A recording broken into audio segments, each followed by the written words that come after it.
Successor parliament হচ্ছে সব সময় এই সমস্ত লেজিটিমেসি দেয়ার এখতিয়ার এবং মালিক।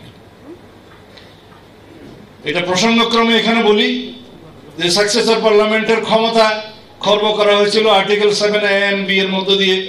This has been declared unconstitutional by the verdict, 15th Amendment verdict. এখানে বলা হয়েছিল যে তার এই জাজমেন্টটা সম্ভবত 137 পৃষ্ঠার মতো। এখানে বলা হয়েছে লাস্টের অপারেটিভ অংশে, হাইয়েস, যে people's will is the supreme, সেগুলো কন্ট্রাডিক্ট করছে 7A and B। সুতরাং ইট হ্যাজ নালিটি ডিক্লেয়ার করা হলো এবং এটাকে ননেস্ট করা হলো, মানে ইট ওয়াজ নট দেয়ার, রাইট? ব্যাপারটা হচ্ছে এই যে জনগণের অভিপ্রায়ের কথা হচ্ছে, দিস ইজ এটা উইল অফ দ্য পিপল। অবশ্যই কখন কন্টেন্ট করবেন, লেজিটিমেসি দিবেন, সেটা সাকসেসর পার্লামেন্টের এখতিয়ার। আমরা সেই কথা বলছি।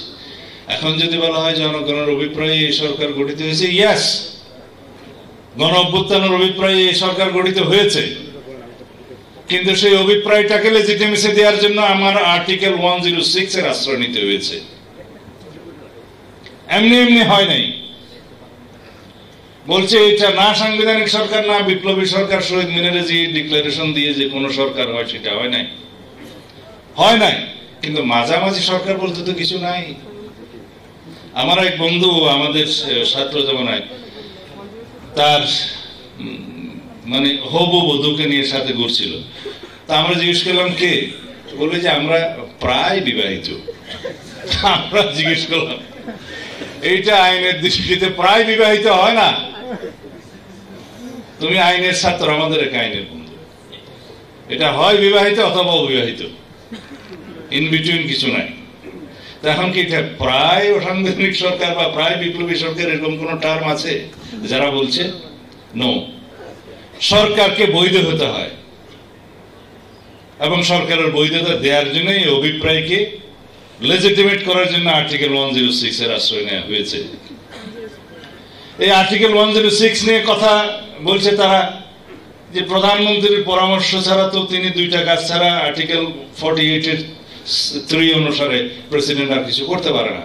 হ্যাঁ, পারে না, কিন্তু যখন এমন কোন সিচুয়েশন হয়ে গেল যে প্রধানমন্ত্রী নিজেই পালিয়ে গেল এবং জনগণের অভিপ্রায় ছিল প্রধানমন্ত্রীকে অপসারণ করা হোক, তিনি নিজেই পালিয়ে গেলেন, অ্যাবসেন্ট হয়ে গেলেন, বিদেশে চলে গেলেন।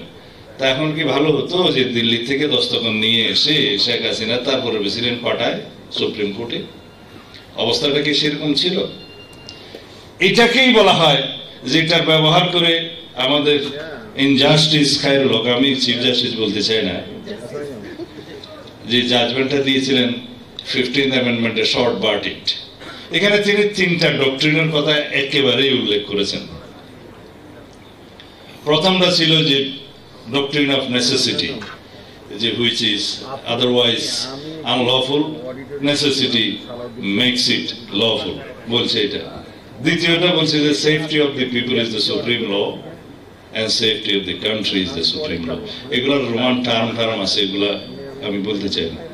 3টা ডক্ট্রিনই একই সাথে এটার ওনার এই যে 10-12 লাইনের যে জাজমেন্ট শর্ট ভার্ডিক্ট, যেটা উনি পরে ভায়োলেট করেছেন নিজে, এখানে উল্লেখ ছিল।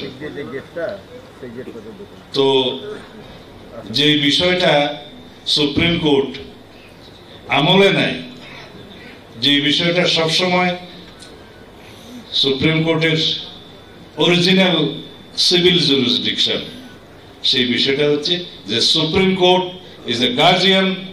বিশেষ করে হাইকোর্টের কথা বলা হয়েছে, সুপ্রিম কোর্ট তো appellate division, is the guardian of the constitution and only interpreting authority of the country for the constitution and other enactments passed by the parliament. সেই এখতিয়ারটা অ্যাপ্লাই করেছে সুপ্রিম কোর্টের অ্যাপিলেট ডিভিশন। কেউ তো তখন question তোলে নাই, because supreme কোর্টের appeal বিভাগ, চিফ জাস্টিস এটা এন্টারটেইন করবেন কিনা সেই ইন্টারপ্রিটেশন দেয়ার মালিক অথবা কোয়েশ্চেন তোলার মালিকও ছিলেন, তিনি তোলেন নাই, বলেছেন উপযুক্ত শুনানির মাধ্যমে করবেন। কাকে উপযুক্ত শুনানি মনে করেছেন? অ্যাটর্নি জেনারেলকে তো উনি শুনেছেন। বাকিরা নাকি উপস্থিত ছিল, শুনানি হয়নি। আমি জানি না উপস্থিত ছিল কিনা, বাট উপস্থিত থাকলেও চিফ জাস্টিস যদি উপযুক্ত মনে করতেন তাহলে ডাকতেন। উপযুক্ত মনে করেননি, ডাকেননি। হ্যাঁ হ্যাঁ হয়েছে। এখন কথা থাকলো 106 এর সেই অ্যাডভাইজারি রোলের অ্যাডভাইসটা যেটা রাষ্ট্রপতি চেয়েছেন সেটা মানতে রাষ্ট্রপতি বাধ্য কিনা। না, এই বিষয়ে কিছু বলার। রাষ্ট্রপতি তো মেনেছেন, তার অ্যাডভাইস অনুসারে সুপ্রিম কোর্ট বলেছে এটা অন্তর্বর্তীকালীন সরকারের প্রধান উপদেষ্টা এবং অন্যান্য উপদেষ্টাদের রাষ্ট্রপতি শপথ গ্রহণ করাতে পারবেন। একটা বিষয় ওখানে উল্লেখ করার প্রয়োজন ছিল, হয়নি। মেয়াদটা নির্ধারণ করে দেওয়া উচিত ছিল, কিন্তু এখানে মেয়াদটা ওপেন আছে। হয়তো পরিস্থিতি সেরকম ছিল। এখন কেউ প্রশ্ন তুলছে সংবিধানে তো সেই অন্তর্বর্তীকালীন সরকার নামে কোনো শব্দ নাই। আমি বলবো এটাই তো অভিপ্রায়। তত্ত্বাবধায়ক সরকার ব্যবস্থা যদি এখনই যেটা বিচারাধীন আছে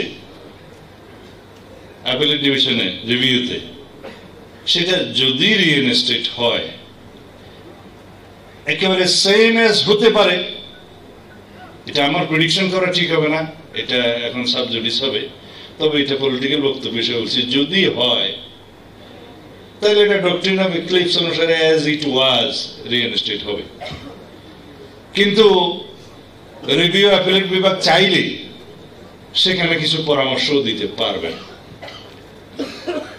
হুকুম দিতে পারবেন না। কেন বললাম? জুডিশিয়ারির কোনো এখতিয়ার নাই লেজিসলেচারকে ডিকটেট করার। ইয়াং ব্যারিস্টার্সদের উদ্দেশ্যে বলছি, এখানে জুডিশিয়ারির লিমিটেশন আছে। এক্স্যাক্টলি 3 অর্গানের মধ্যে কনস্টিটিউশনাল যে বাউন্ডারি আছে এগুলো মানতে বাধ্য প্রত্যেক অর্গান। জুডিশিয়ারি সাজেস্ট করতে পারবে, মে লিখতে পারবে, নট শ্যাল। খায়ের রকম আই লিখছে 2টা প্যারাগ্রাফ।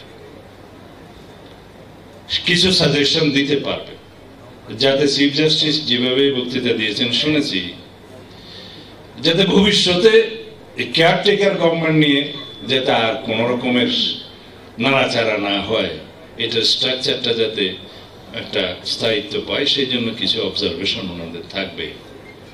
এবং আমি আজকে বলে যাচ্ছি, which should be followed by the successor parliament.